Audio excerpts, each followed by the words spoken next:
கர்த்தருடைய நாமத்துக்கு மகிமையுண்டாவதாக. இன்றைய வார்த்தை லூக்கா 24:6.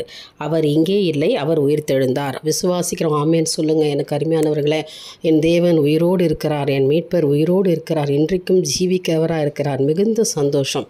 ஏனென்றால் அவர் நமக்காக உயிர்த்தெழுந்து இன்றைக்கும் நானே வழியும் சத்தியமும் ஜீவனமாக இருக்கிறேன் என்று சொல்லி நம்மளை தேற்றுகிற தேவன் நம்மோடு கூட இருக்கிறார் இல்லையா? இந்த சந்தோஷத்தின் நாளில் நாம் எல்லாரும் சந்தோஷமாக தேவனை ஆராதிக்கணும். எனக்கு அருமையானவர்களே, உங்களுக்காகவும் எனக்காகவும் தான் என் தேவன் உலகத்திலே வந்தார்.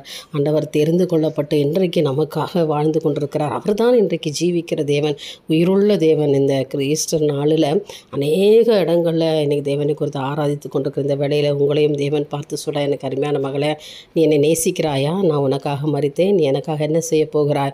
உன் வாழ்க்கையில் என்ன செய்ய போகிறீங்க? நீங்கள் தேவனுக்காக என்ன செய்யணும்னு நினைக்கிறீங்க?